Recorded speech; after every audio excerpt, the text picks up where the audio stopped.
Good morning, good afternoon, good evening, everyone. I am Zsuzsa Csergo, Director of Virtual vASN, and I am here to welcome you and thank you for joining us at this very intense moment while the vote count is still ongoing in the US and the winner of this historic American presidential election has yet to emerge. I am delighted that Virtual vASN can bring you this panel of scholars, experts who will discuss key aspects of the implications of this election for the large geographic region on which vASN scholars have traditionally focused.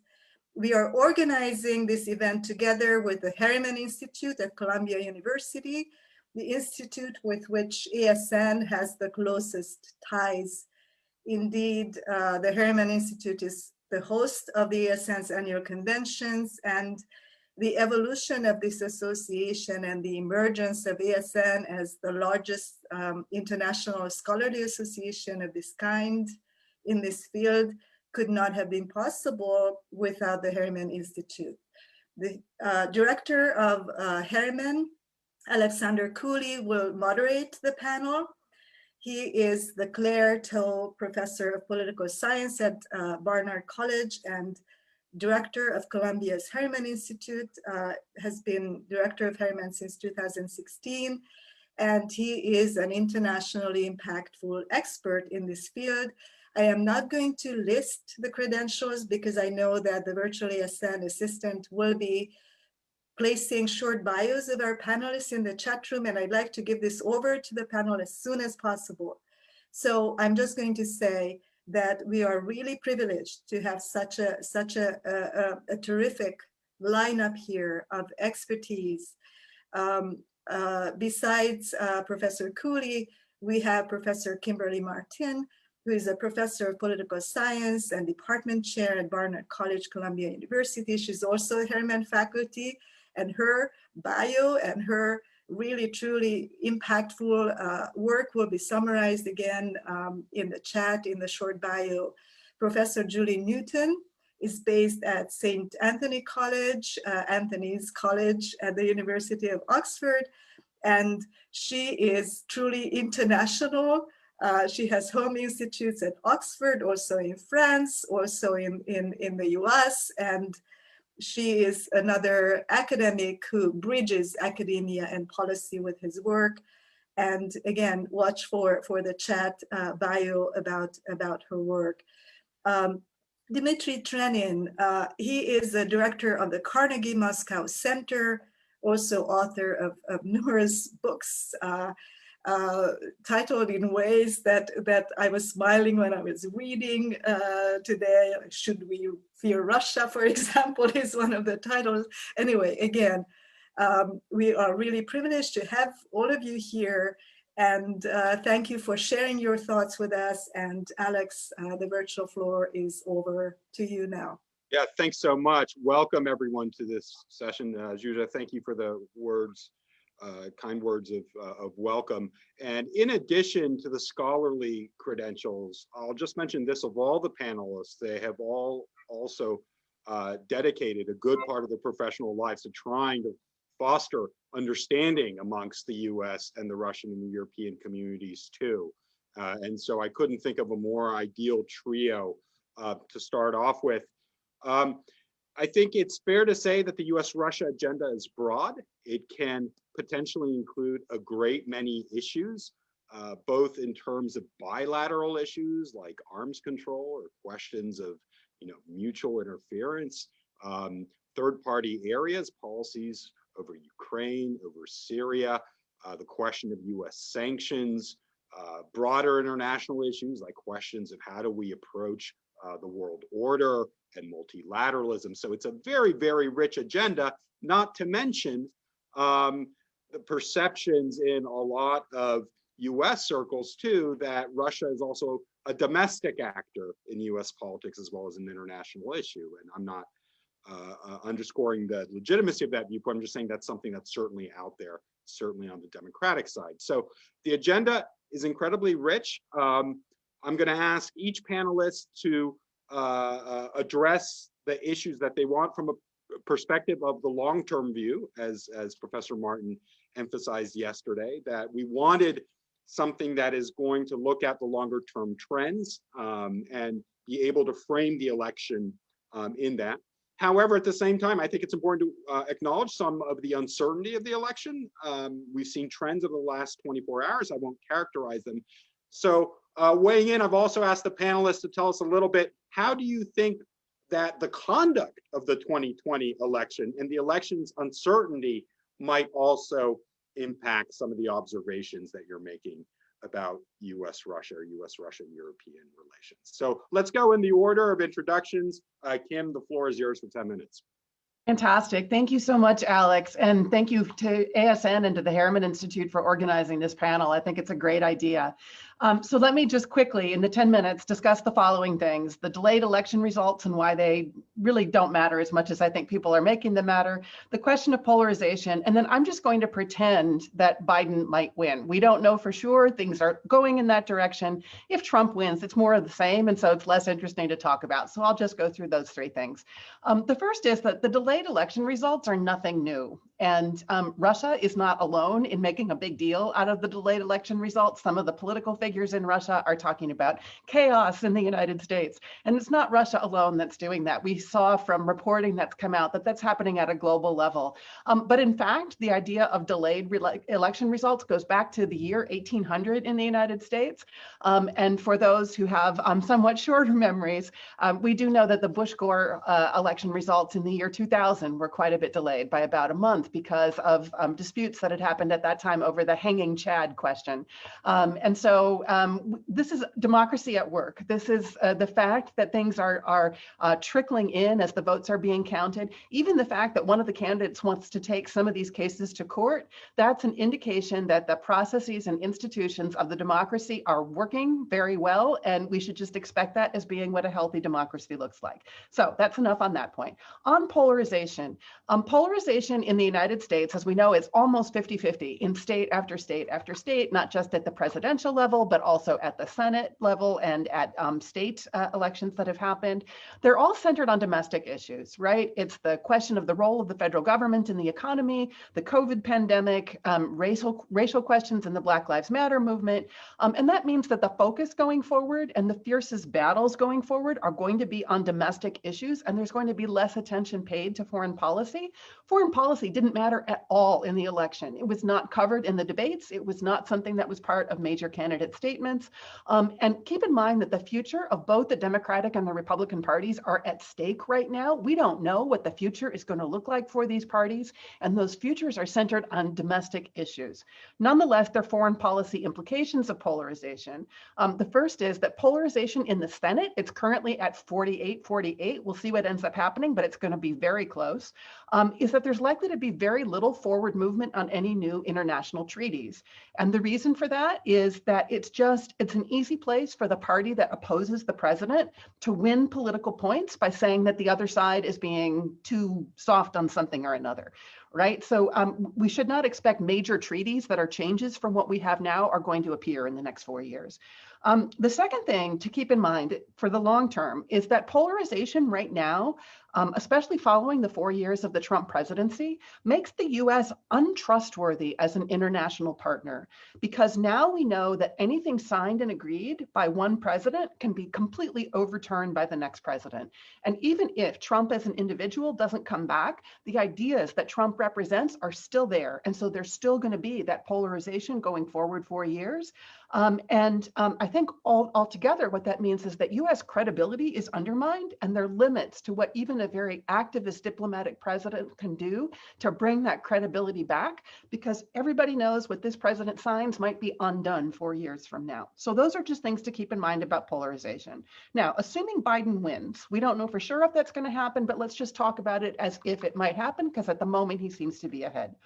I think there'll be a return to normality in the presidency in terms of Biden listening to his advisors, listening to intelligence briefings, and putting trust in foreign policy and security officials. And that's going to give us much more stability than what we had under Trump, because there's going to be an end to impulsive, erratic decisions.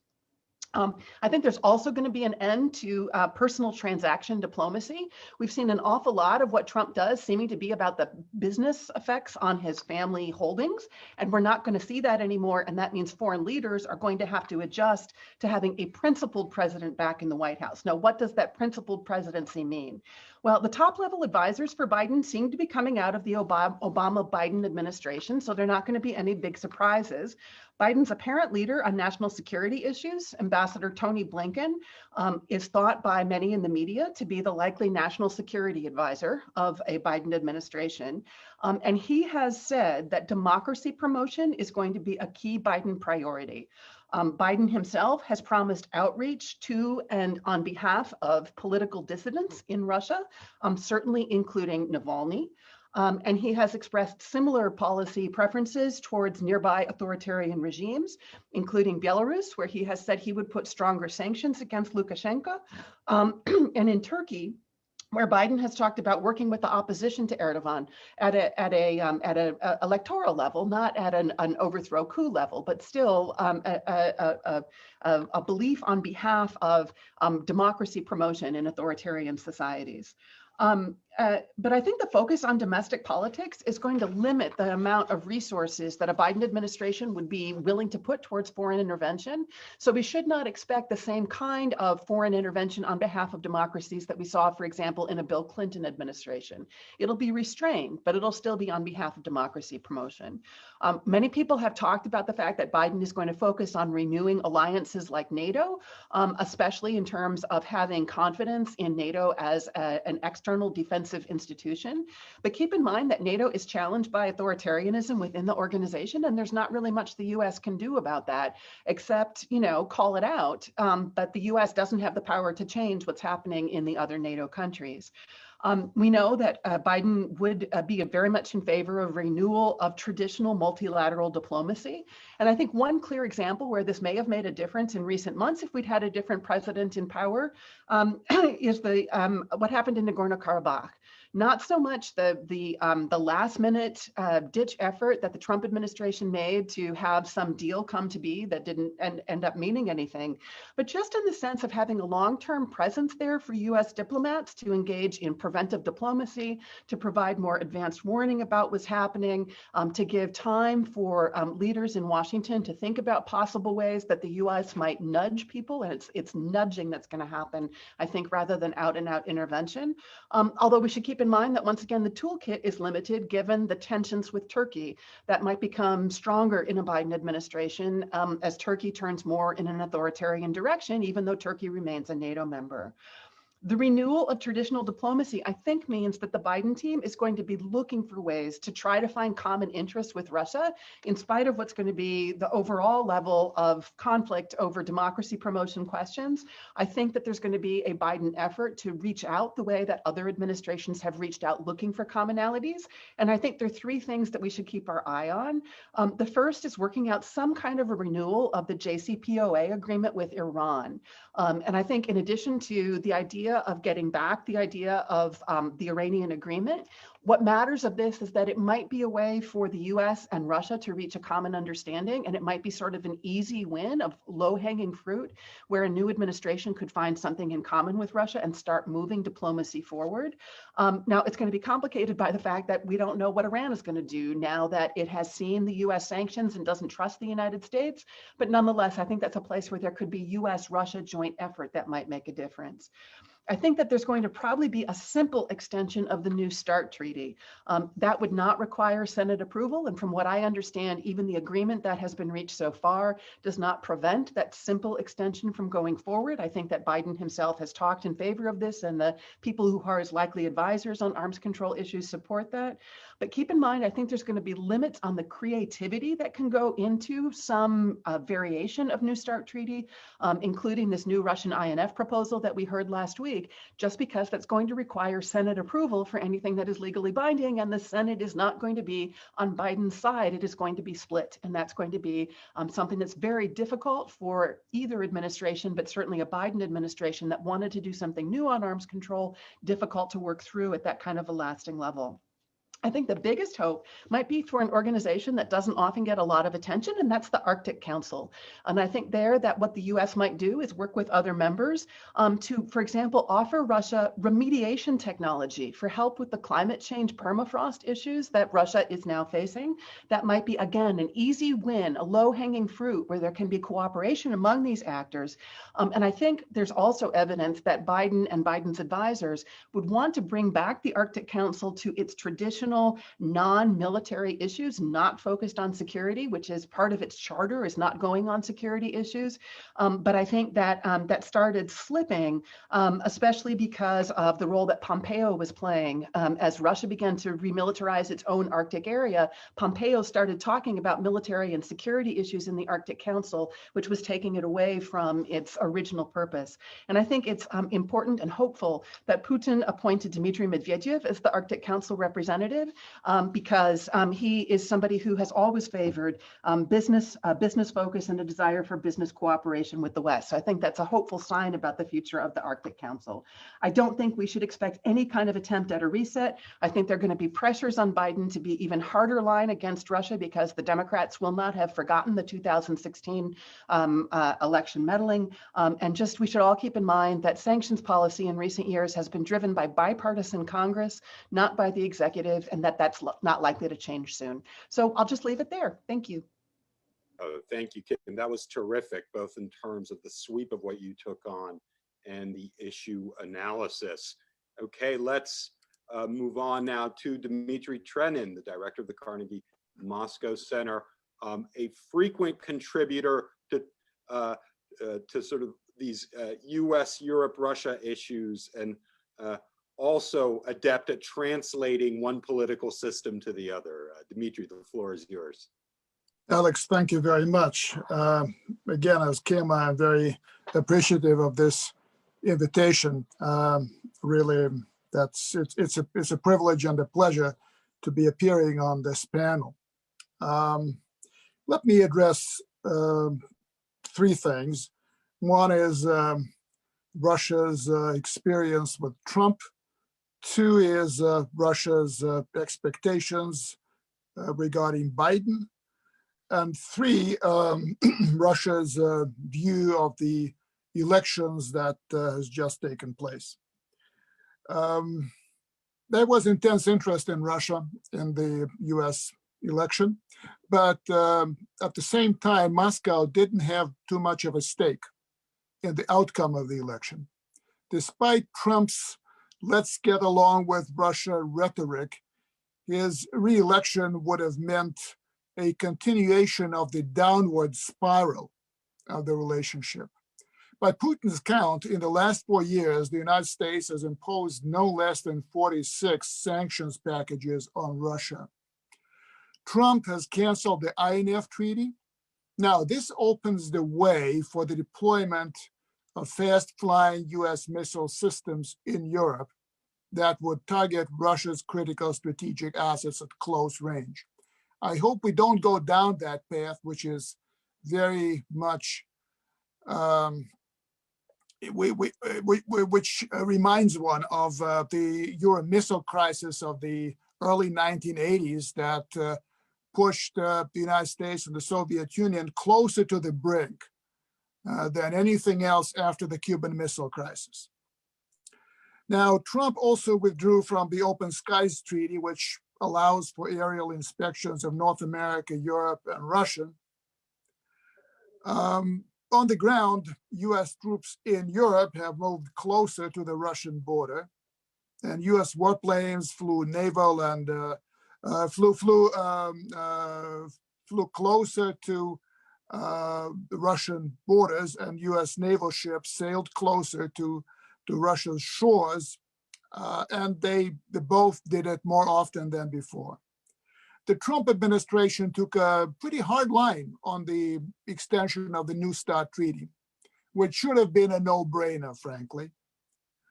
And Trump leaned hard on Germany to make it cancel the almost completed gas pipeline, Nord Stream 2, the flagship of Moscow's energy export policy. So there's not really much that speaks for Trump for people who are going beyond the rhetoric, which is frankly often cheap. I think it was from last summer or early autumn at the latest, the Kremlin began to prepare seriously for a Biden presidency. Russians, of course, expected and expect no respite in their confrontation with the United States. They know that as Kim has said, they know that the Democrats will not forget and not forgive Russia for the 2016 fiasco. They expect them to be tougher on Russia than the outgoing administration. The sanctions are likely to continue, and they will continue to be the prime instrument of U.S. foreign policy toward Russia. Moreover, they may get more targeted and strategic as the White House will be working more closely with the United States Congress on the sanctions, which was not the case under the Trump administration. Now, with better communication between America and Europe, their Russia policies may become better coordinated. Had the election occurred in 2019, had it been a year ago, I would have said that a Biden presidency would have meant a turnaround in the policies of European countries toward Russia. So a Democratic president of the United States would have worked to make or help European policies toward Russia to be more closely aligned with the policies of the United States.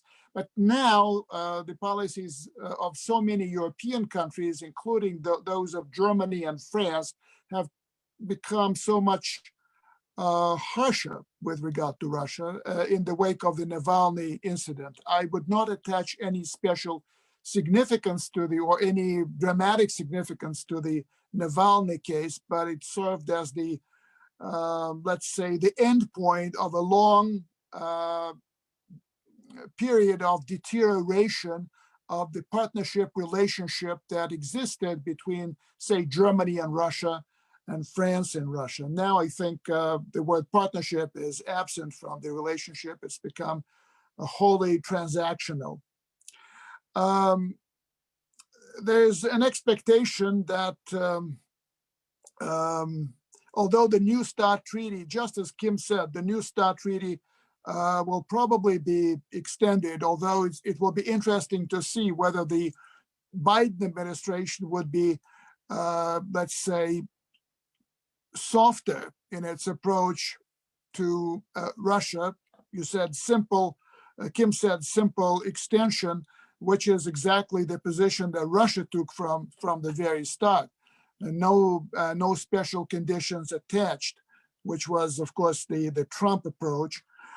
If that's the case, it's interesting that the Biden approach to Russia on that issue could be, quote unquote, softer than the approach of the Trump administration. It will be interesting to see whether it stands in the context of U.S. domestic politics.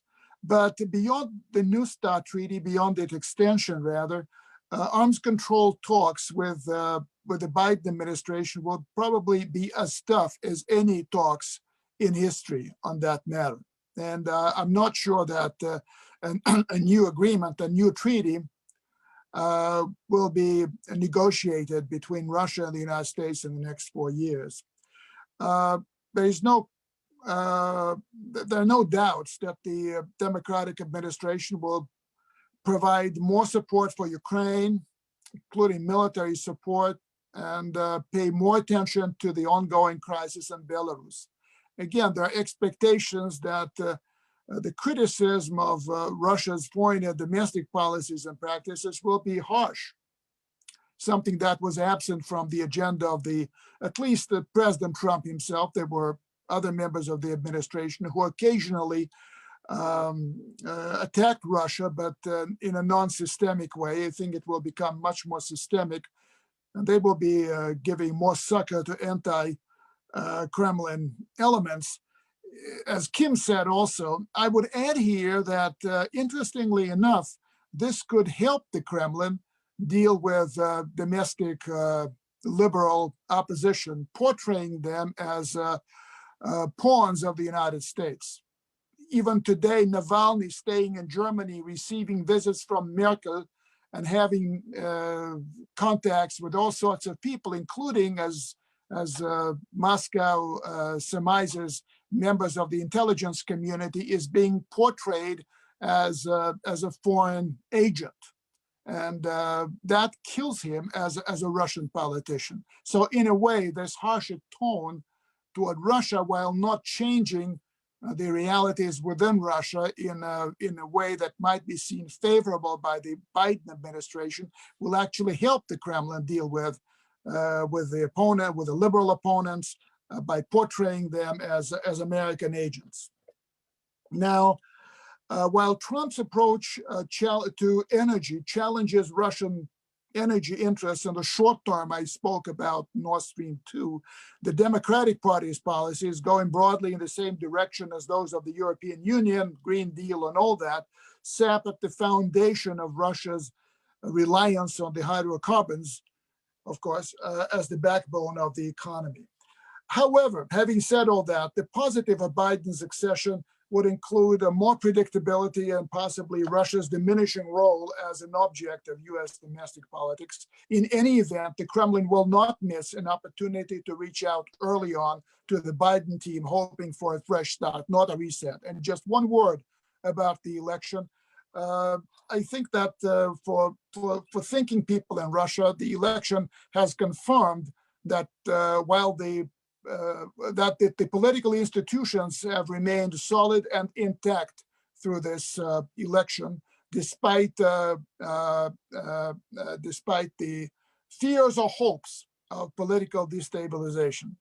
But anything that can be called fraud, irregularities in the election is being used in Russia, basically to send the message that no one is perfect. That includes the United States, but it also includes us. Thank you. Dmitri, thanks so much again for that super insightful presentation. And our final panelist is Julie Newton, joining us from Oxford, but I have to offer a sincere thanks on behalf of the panel for joining us. She just got off a transatlantic flight, so she really is contributing to European, U.S. Russian understanding. And Julie is, of course, also the principal investigator of the University Consortium. So Julie, the floor is yours for 10 minutes.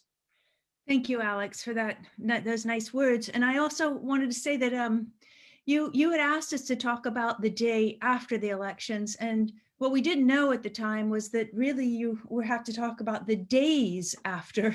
And we didn't realize, of course, that it would be a hung decision and that we would need to discuss both candidates, as Kim mentioned, and stuff 20 minutes of content really into 10 minutes. So I decided to cut my talk a little bit to focus just on one issue, which really has to do with sanctions and energy policy as they affect Europe and Russia, but particularly the transatlantic relationship.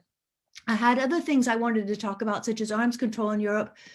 Dmitri covered some of that, but I'd be happy to talk about anything broader in the Q&A.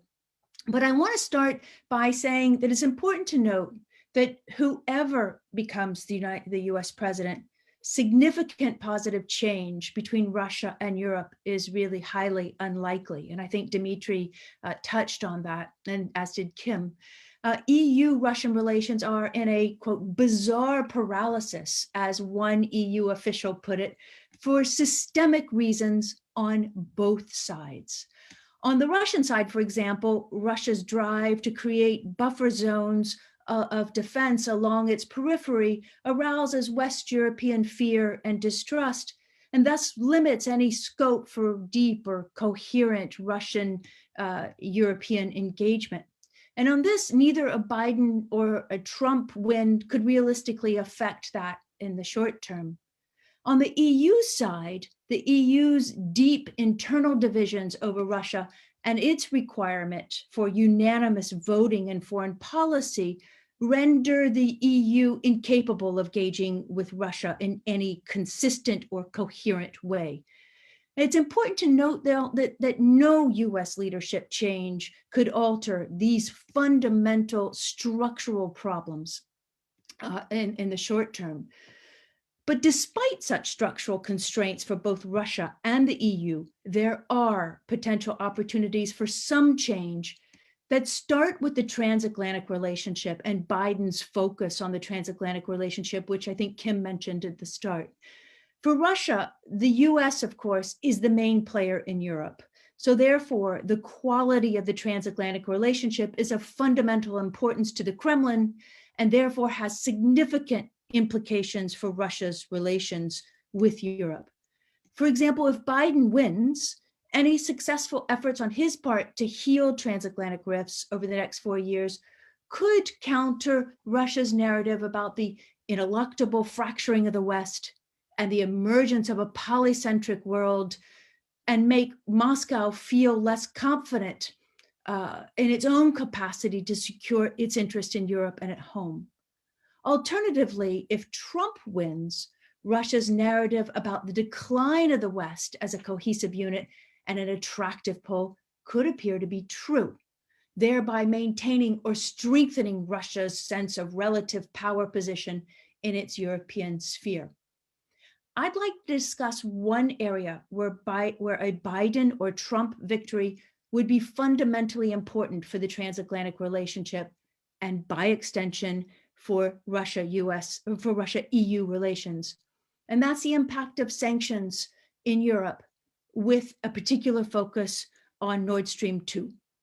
Let's start with sanctions generally in Europe, particularly secondary sanctions. I'm not really talking about sanctions towards Russia primarily. I'm talking about the secondary sanctions that have an impact on the transatlantic relationship.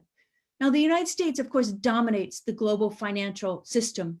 It's the only country in the world that can impose extraterritorial sanctions that have fines on foreign individuals or companies that get caught, often unwittingly, in its nexus. The current Trump administration has overused those secondary sanctions in ways that appear arbitrary, unreasonable, and unjust, and which cost European companies billions of dollars.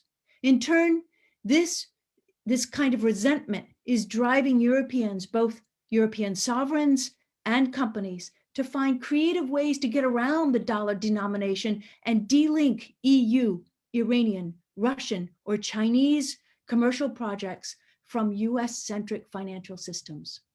Capricious US sanctions, therefore, have been counterproductive, and the corrosive impact on the transatlantic solidarity has been extensive. Now, Biden would at least aim to be softer on sanctions. He's already indicated as much, which would be easier if his administration could restore the JCPOA, as Kim mentioned, and as he has suggested. But of course, that would be difficult to manage in a divided Congress. Still, he would pull back from Trump's own tendency to overuse sanctions in this capricious way.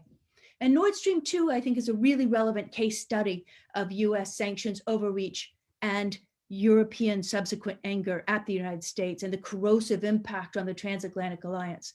This project, this pipeline project, meant to import Russian gas directly to Germany without relying on Ukraine and Belarus transit pipes, is 93% complete to date.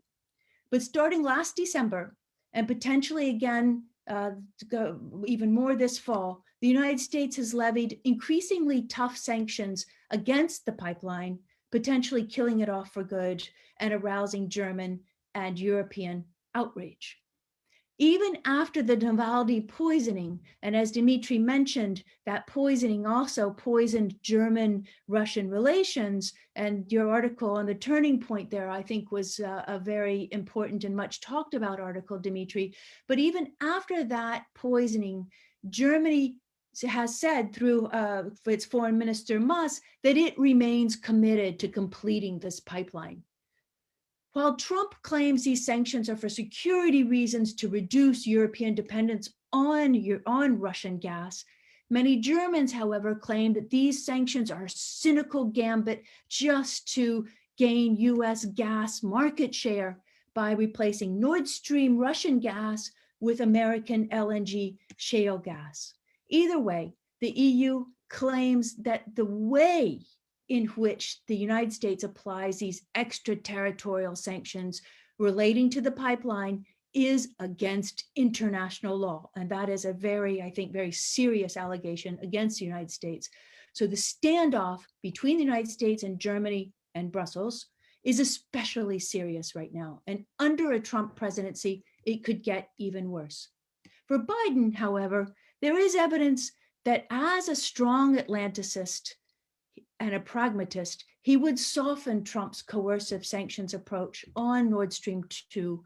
At least he would try to. And even though I think he's nominally against the project, but because he is this pragmatist and strong Atlanticist, Biden would, I believe, seek to find a solution by allowing the pipeline to continue, because he hasn't really talked about continuing these, and some of his documents continuing these sanctions in the same way.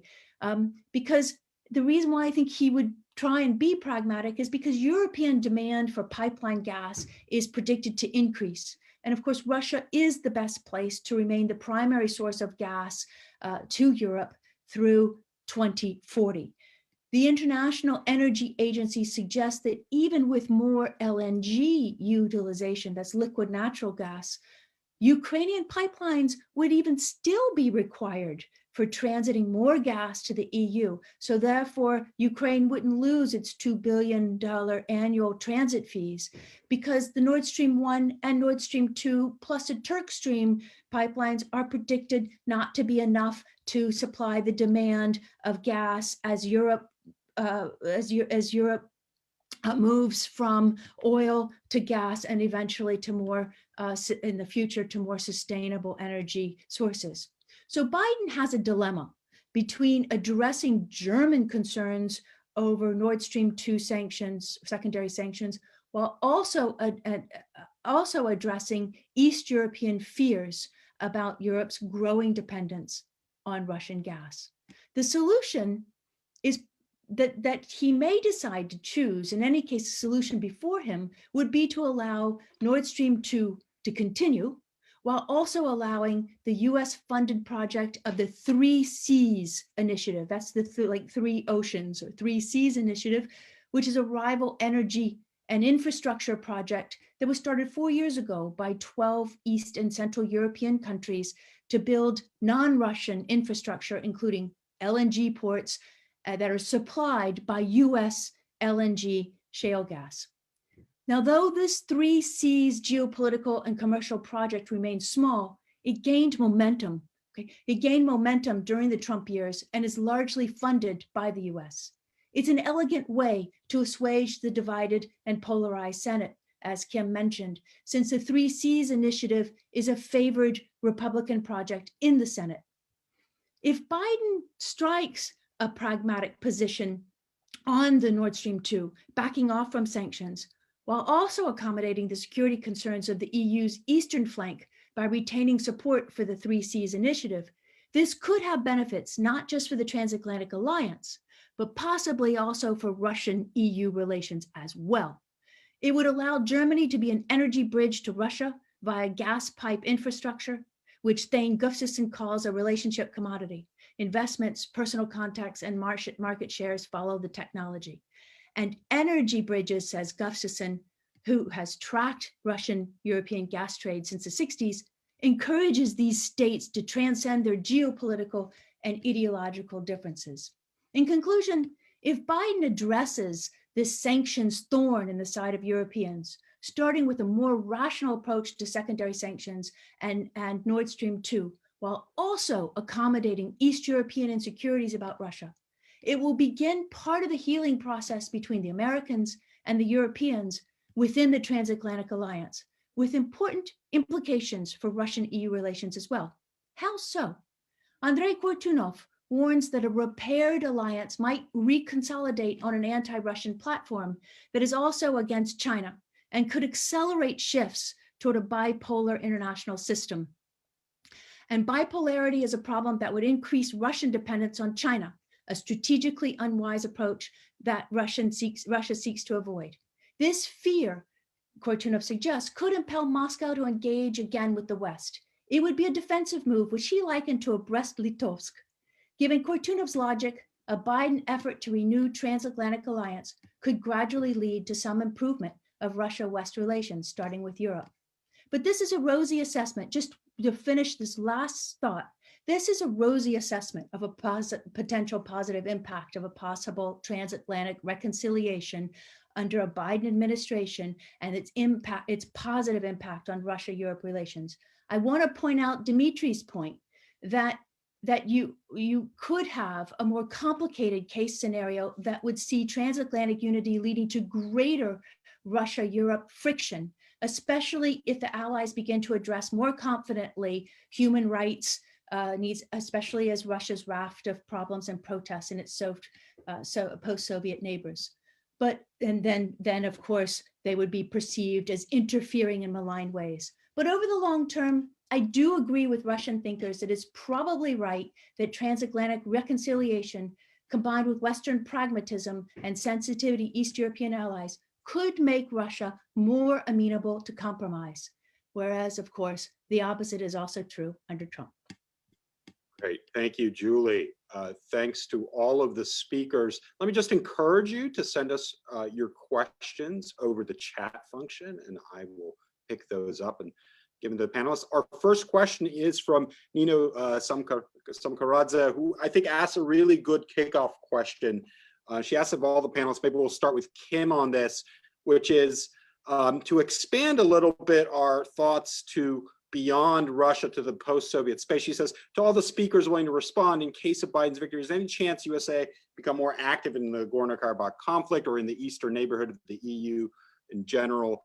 Will it change Russia's approach towards regional dominance against US's possible active role? And just to sort of pick up on this, I think what's really interesting about this bout of instability in 2020 in the post-Soviet space is doesn't carry the same, to me anyway, geopolitical undertones as 2014 and certainly the color revolutions, where you have these kind of geopolitical antagonisms mapped onto these protests and these sort of internal conflicts. That's just the way I see it anyway. But Kim, do you want to take a stab either at Nagorno-Karabakh or the post-Soviet space more broadly? Sure. Well, I think I already mentioned Nagorno-Karabakh in my main remarks. So I think that yes, that under a Biden presidency, there would be the more traditional form of quiet U.S. ongoing presence that there has been through the Minsk process there that has sort of fallen by the wayside under Trump. And so I think we would have less of the sense of, you know, new U.S. proposals that are supposed to be the ones that overcome all problems suddenly, and more of the quiet things that are happening that would go back to the way that diplomacy used to work. I'm not sure what that means for other regions, but I do think that there would be more of a stress on sort of reporting on what is happening to the executive and the executive listening to what was being reported from the field. There'd be more of a sense of cohesion as we have had under previous presidents of both bipartisan levels.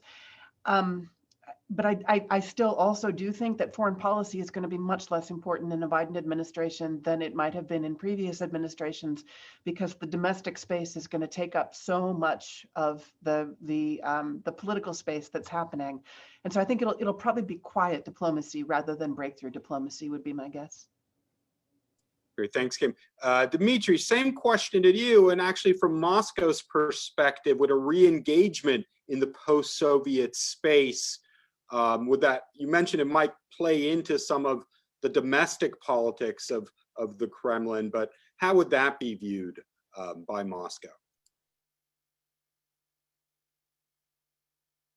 Dmitri, you're on mute.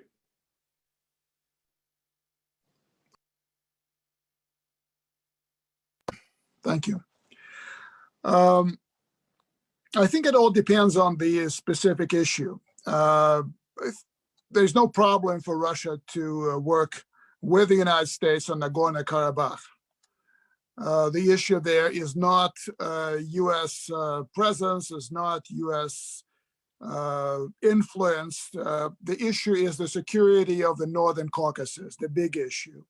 Another issue related to that is the amount of influence that Turkey would have in the region that Russia would put up with. So there's that issue. The United States has been present in the South Caucasus through Georgia massively, and it can expand its presence there qualitatively, whatever, quantitatively, as much as it wants. And yet the United States has shown only so much interest in that part of the former Soviet Union.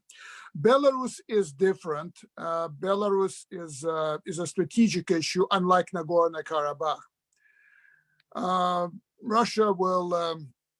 Russia has certainly separated Lukashenko from Belarus. Lukashenko is expendable. He's not regarded as a trustworthy ally. He's being ushered out, quietly nudged toward the exit. Lukashenko certainly is not cooperating very much, but that's where we are. Russia is looking for a political reform in Belarus that would allow it to have a loyal government in Belarus, whatever its domestic politics, whatever its ideological persuasion. The important thing is that Belarus is aligned with Russia on major strategic issues and is a trustworthy ally. Now, the way to do that is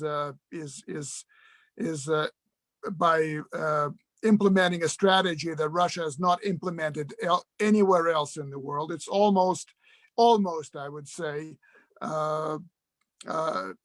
falls almost into the nation building category. And Russia at this point, I don't think has the capacity, but at least it will see to it that outsiders are kept out of Belarus. Russia does not need either Europe or the United States in Belarus. The good thing is that Lukashenko has been under sanctions. There's very little left of the multi-vector policy, and that's fine. So I think it all depends. Russia is changing its approach to the former Soviet republics.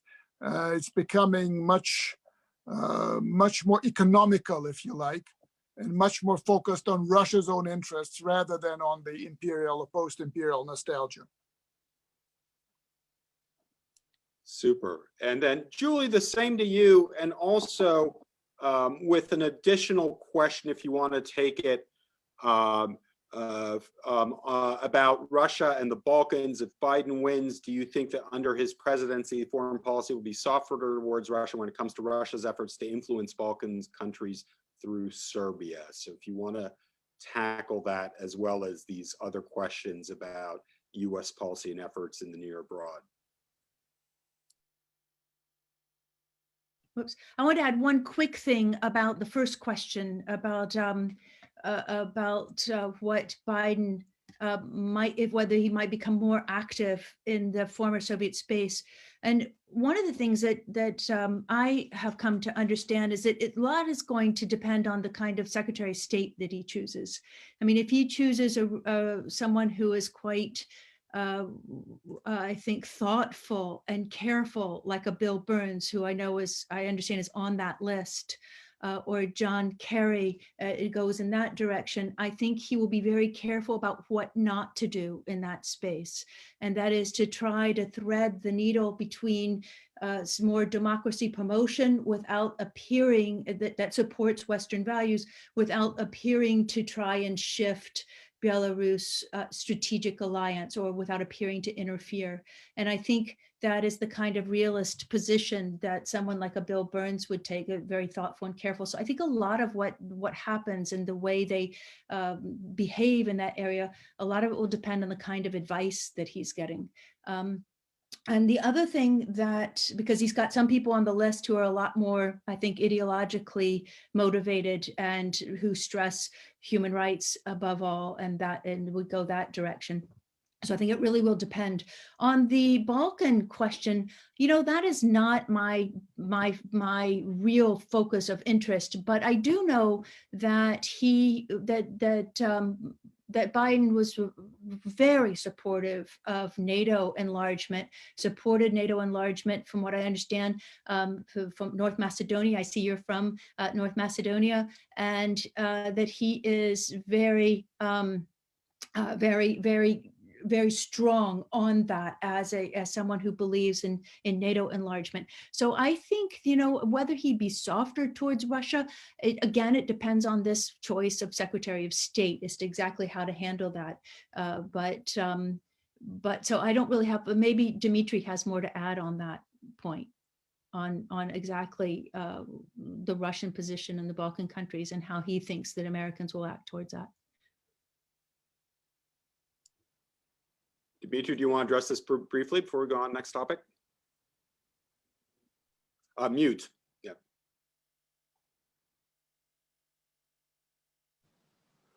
All right. Thank you. I'm not an expert on the Balkans, but I think that from the Russian perspective, the Balkans is important, meaning Serbia and the Serbian portion of Bosnia-Herzegovina, but it's not super important. So it's, I think that they understand the game that Vučić and company are playing in Serbia and the Republika Srpska. That leadership is also have their own game to play. I don't think that there are any illusions about that. I think that Russia is primarily interested in some material benefits that it can draw on as it has a relationship with Serbia. But I don't think it's a big issue for Russia. Great, thank you. So now let's move on to another theater, Syria. So we have a couple of questions about Syria. Will the U.S. election affect dramatically U.S. Syrian game in U.S. Russian game in Syria, rather? And then we also have a question from Ahmet Ulur. Under the Biden presidency, what would the policy choices be on the Syrian issue in line with his stance on Turkish, Iranian, and Israeli governments? Kim, do you want to take a shot at that? Sure. I mean, it's such a complicated issue, and trying to figure out what a Biden administration would actually do is a big guessing game, because foreign policy, as we mentioned, was not a big issue in the elections. And so what we have to go on is the record that Biden had when he was in the Obama administration to try to make guesses about what that would mean for the future.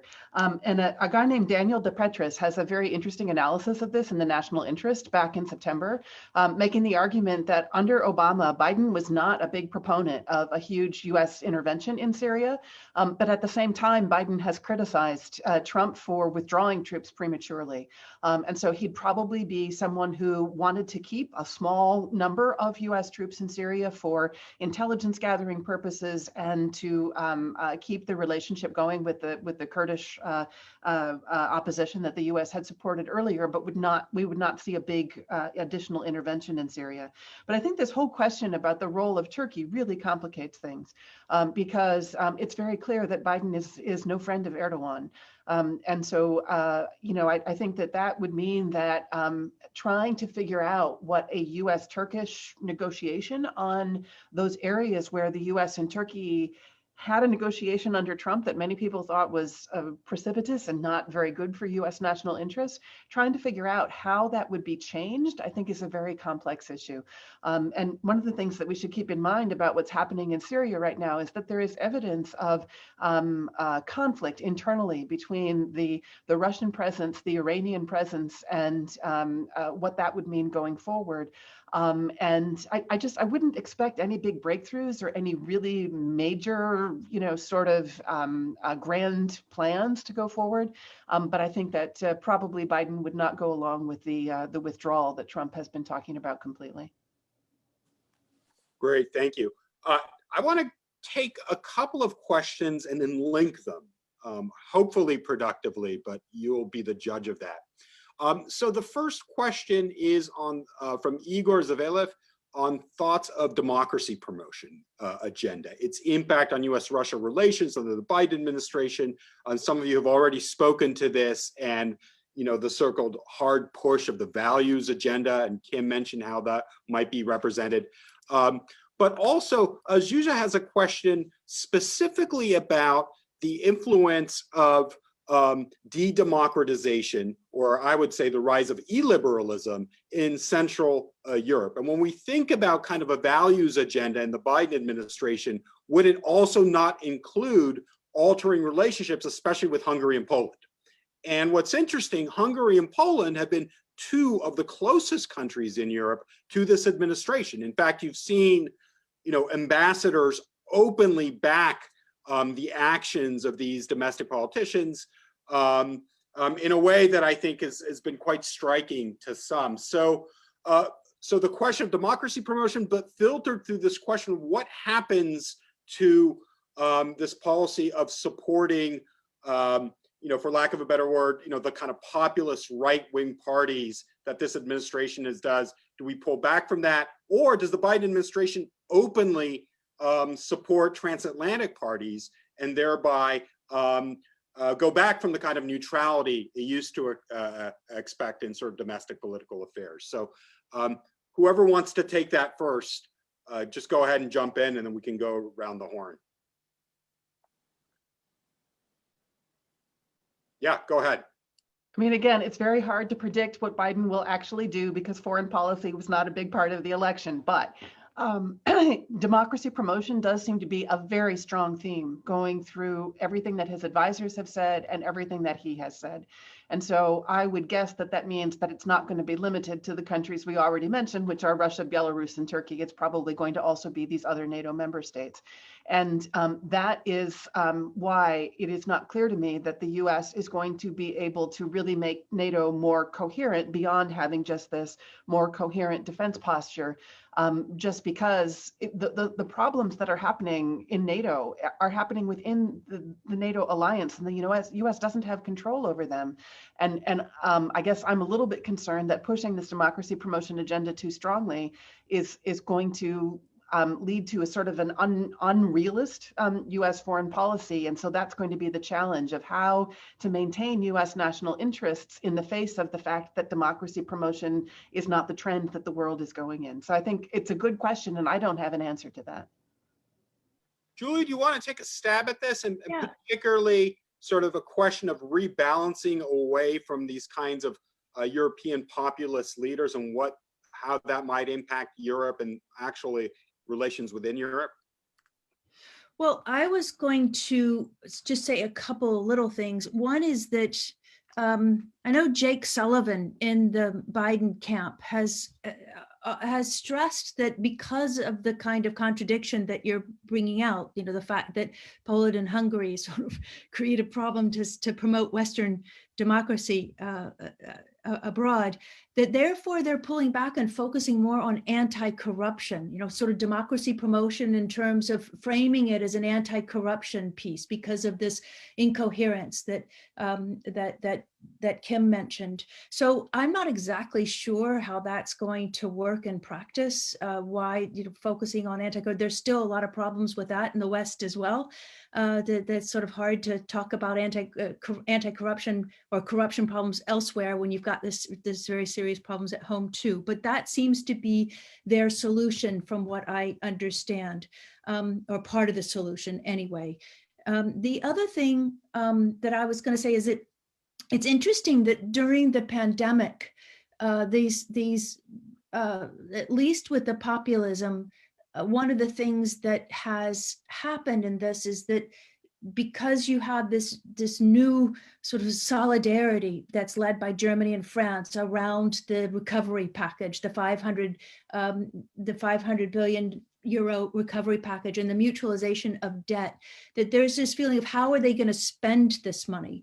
And there is now a lot more thinking that they're going to use the grants and the loans. A lot of it's going to be just grants as means of trying to either punish or encourage the Hungarians and the Poles to behave more according to rule of law.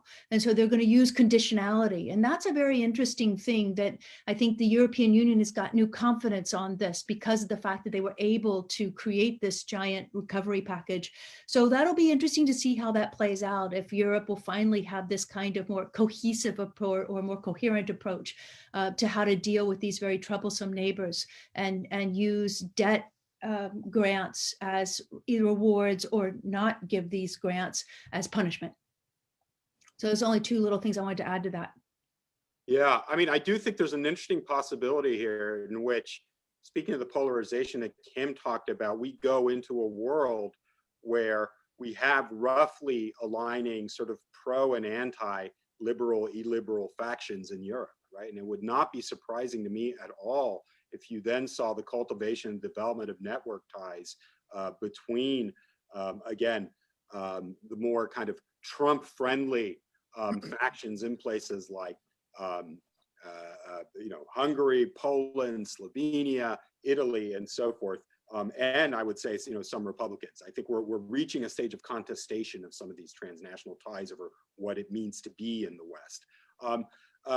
Let me go to Peter Rutland, our own Peter Rutland, who has a question about a topic we haven't hit yet, and it's a topic that all three of our panelists are quite familiar with and have expertise in. Peter?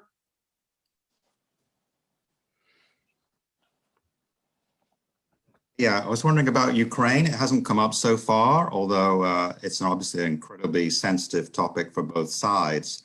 So I'm wondering whether any of you see any plans in Moscow or Washington, D.C. for movement forward towards resolution of the standoff over Donbass. Peter, thanks so much. Dmitri, should we start with you on this one? What's the latest on the Ukraine issue, and how, if at all, do you see a new presidential administration in the U.S. sort of complicating that or mediating that?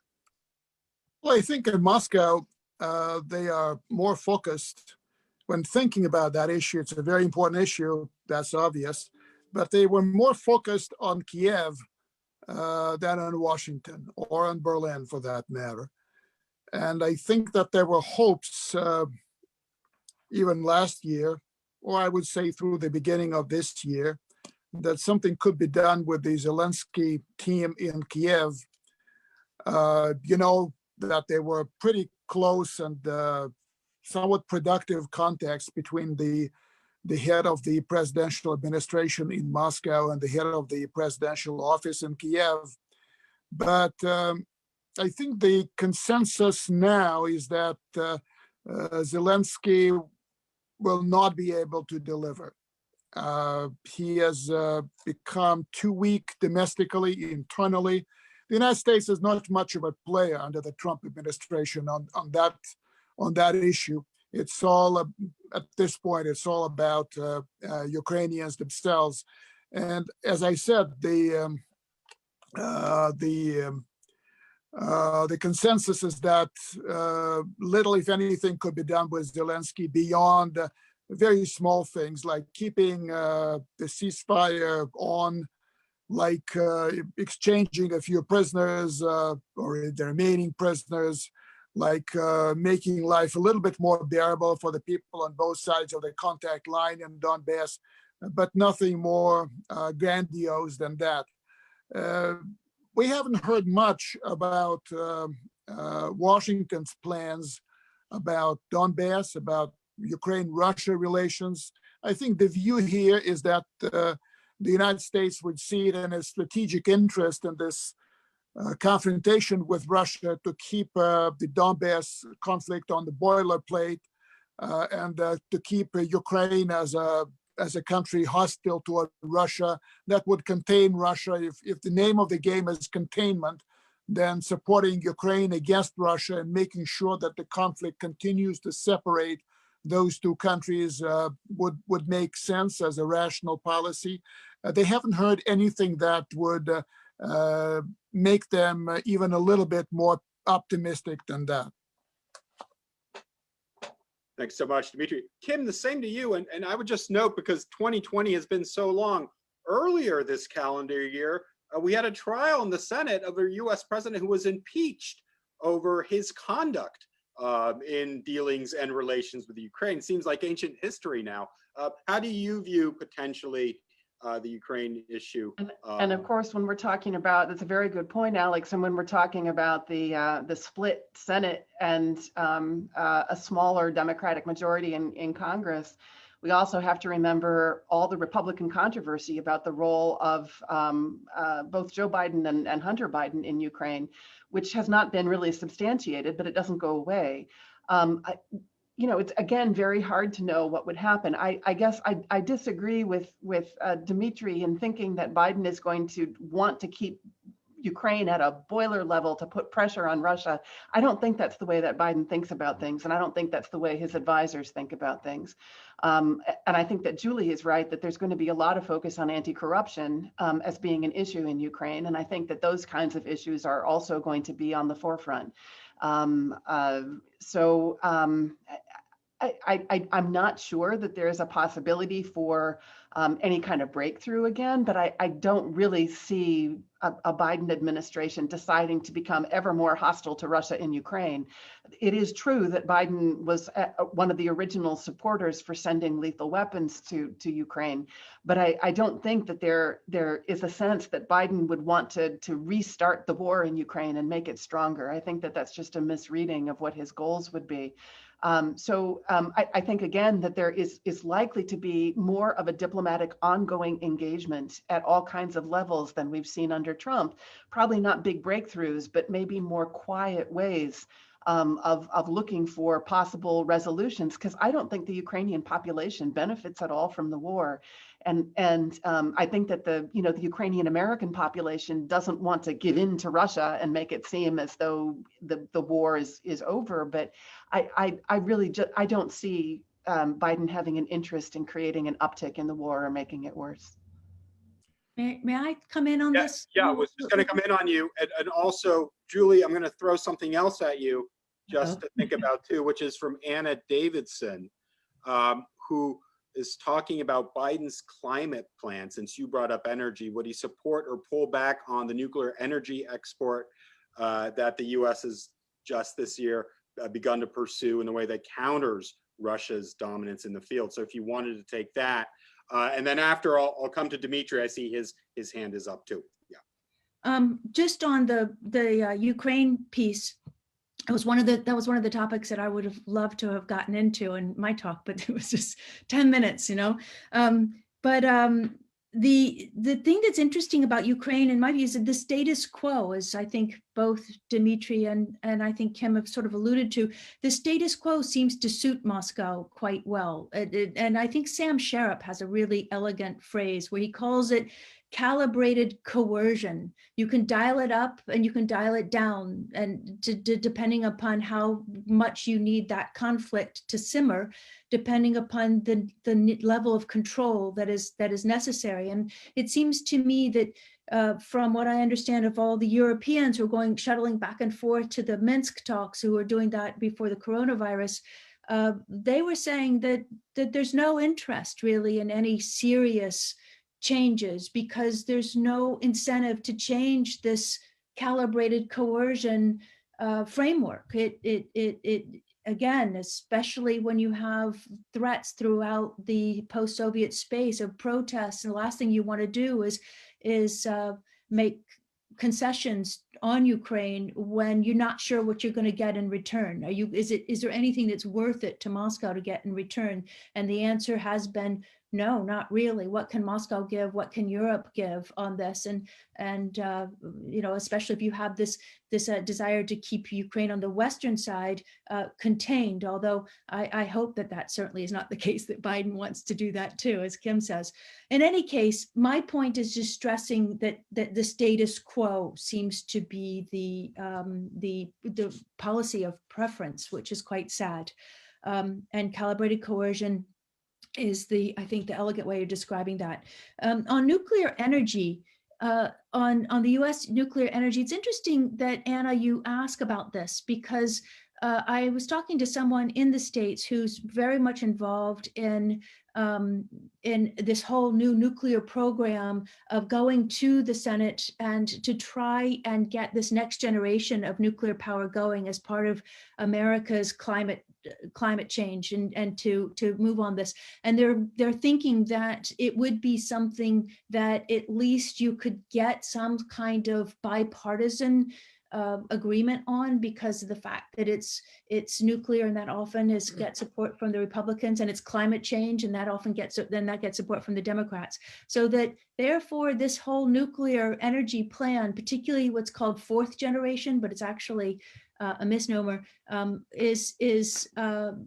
that used to be in China, but it's China. The Trump threw that whole idea out of China, and now it's in the United States, and it's quite innovative and brand new. So that may be something to watch. Fourth generation, it's called Terra Power, actually, something to watch. But that's all I have to say on nuclear power. I don't know if he would export the strategy to the European partners, but I can't speak to that. No, thanks for taking that, Julie. Dmitri, let's go back to you. Oh, thank you. Do you hear me, Alex? All right, very good. First of all, this boilerplate thing is something that's, excuse me, widely believed in Moscow circles. I do not necessarily subscribe to that view, but that's as I said, very widely believed. With regard to Moscow's policy or strategy, I don't think that they think in terms of Russian mentality is different from U.S. Western mentality also in the political world. Calculated coercion is a little bit too sophisticated for so many Russians. They look at things in a different way. I think that the idea after Zelensky's triumphal election last year was to engineer giving Donbass back to Ukraine on conditions that Donbass becomes a region sui generis that would be off limits essentially to the Maidan forces in Kiev, and yet weigh in on Ukrainian politics, and that would empower the anti-Maidan groups within Ukraine, the opposition bloc, people of that kind. And that would be, that I think was more or less the goal that Russia was promoting through its contacts with the head of the presidential office in Kiev. Of course, Ukraine would get formal trappings of sovereignty in Donbass, but the political reality will be very much in favor of the forces opposed to the Maidan coalition in Kiev. Now, this was, I think, unrealistic from the start. Zelensky was never so strong, and the bulk of Ukrainian elites and the more active portion of the Ukrainian elites doesn't want to hear about compromises in Donbass, because all those compromises would be, in their view, at the expense of Ukraine's sovereignty and its choice to be part of Europe, part of the West, whatever. So status quo is the default option, but this is the least good option that Russia is playing with. So they would want to get more, but they cannot. So they're back to status quo, and well, calibrated coercion, call it that way or not. But that's what remains of the initial hopes of a deal in Ukraine with the Zelensky administration. Great, thanks so much. So we're going to start wrapping up now. I do want to ask Paul Good's question, again, taking us into a different area. He's interested in what the panelists think about potential opportunity in a Biden administration to break new ground in cooperating on the regulation of cyber warfare, or limiting the lethal use of militarized AI. So of course, cyber issues have been difficult to get a grip on, and also tricky in terms of the negotiation, also in the wake of what happened in 2016. So why don't we have one last round of answers on this, plus anything else that you think is important, or issues that you want to respond to that have come up or that we haven't given enough time to. I'll give everyone a final 2 minutes here. And why don't we start with Kim, then go to Dmitri, and then finish with Julie. Sure. So I think cyber is a very important question. I think if you add AI to it, it gets impossible to try to answer in a brief sentence or two. But I think that a bilateral agreement on cyber between the US and Russia is very unlikely because of 2016 and because of the ongoing evidence of Russian various attempts at intrusion in the US. And also because the Obama agreement with China for cyber limitations seemed to work for a while and then didn't work over the long term. And so I don't think there's going to be any enthusiasm for that. And I think especially with a divided Senate, there's not going to be any support for any kind of a treaty on that.